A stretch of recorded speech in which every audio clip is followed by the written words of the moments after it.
Les beaux jours reviennent, ça fait plaisir, on a l'impression que la nature se réveille après un long sommeil.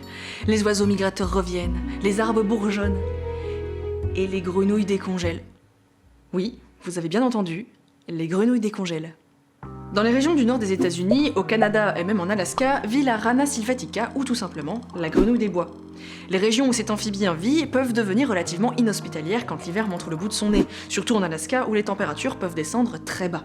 Quand les autres animaux ont opté pour l'option de la migration dans des endroits plus chauds ou pour l'hibernation bien confortablement installés dans leur terrier, cette grenouille, elle, se cache sous des feuilles mortes, en creusant légèrement le sol et attend patiemment de se faire congeler. Elle reviendra à elle quelques mois plus tard, quand les températures seront assez clémentes pour lui permettre de dégeler et ainsi reprendre sa vie là où elle s'était arrêtée, comme si de rien n'était. Cette capacité est extraordinaire. Dans le règne animal, rares sont les animaux qui peuvent survivre à un tel traitement. Parce que les cellules, ça aime pas trop le gel. Mais alors, pas du tout.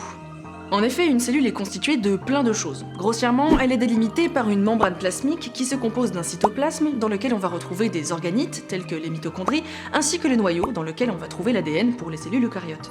Bon, c'est très résumé, il y a plein d'autres choses, mais ce qui nous intéresse là, c'est le cytoplasme dans lequel baignent tous les éléments de la cellule et qui est constitué de près de 80% d'eau.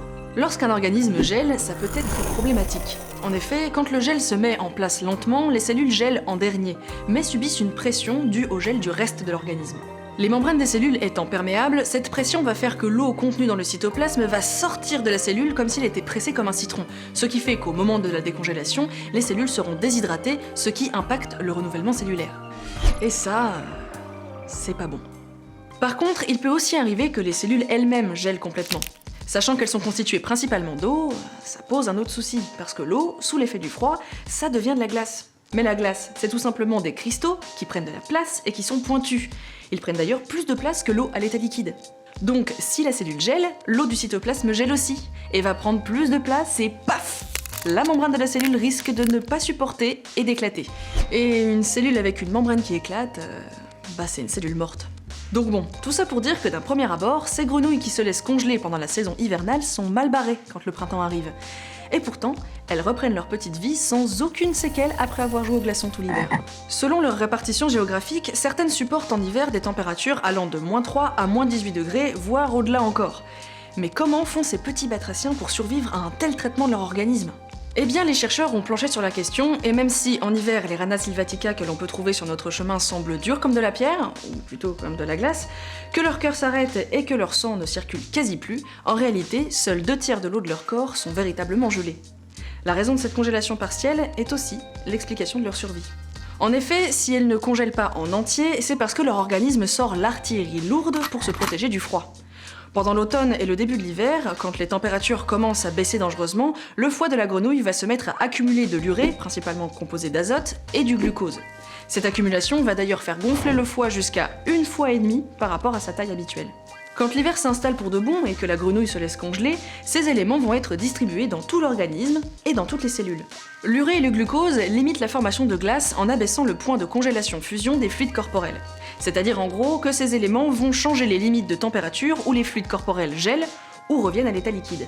Grâce au glucose et à l'urée, il faudrait des températures encore plus basses que celles que peuvent affronter les grenouilles pendant l'hiver dans leur milieu pour que les fluides gèlent totalement. L'urée et le glucose ont donc un rôle de cryoprotecteur qui vont permettre d'éviter au maximum les dommages qui peuvent être causés par le gel. En plus de cela, l'eau que le corps de la grenouille contient est redistribuée et stockée dans des sortes de poches sous forme de glace, ce qui va, encore une fois, limiter la formation de glace dans les organes, sans quoi cela pourrait entraîner des dommages dans les cellules et les tissus. Cette petite grenouille fait rêver ceux qui espèrent qu'un jour, on arrivera aussi à congeler les corps humains. Pas pour passer l'hiver, non, qui serait assez fou pour sauter la meilleure période pour se faire une raclette.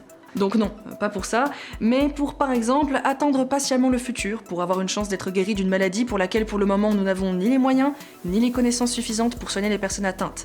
C'est ce qu'on appelle la cryogénisation. Aujourd'hui, ce n'est plus un sujet de science-fiction. On peut se faire cryogéniser. La technique consiste en un refroidissement rapide des tissus à une température allant jusqu'à -196 degrés, puis le corps est plongé dans une cuve remplie d'azote liquide à la même température. On utilise aussi des produits cryoprotecteurs pour éviter que les tissus ne soient endommagés par le froid. Quelques personnes de par le monde ont tenté l'expérience et ont fait cryogéniser leur corps après leur mort, et d'autres ont d'ores et déjà signé pour l'être quand l'heure sera venue. Sauf que... on n'est pas des grenouilles. Et pour l'instant, la cryogénisation est un pari sur l'avenir et l'avancée des technologies et techniques médicales parce que nous ne savons pas comment réanimer les corps après une cryogénisation. Le processus est donc irréversible. En France, se faire cryogéniser est illégal, mais vous pouvez faire cryogéniser votre corps ou juste votre tête, si vos espoirs sont que dans le futur on pourra aussi vous fournir un nouveau corps, en allant aux États-Unis où certaines entreprises proposent ce genre de service. Bienvenue dans le futur.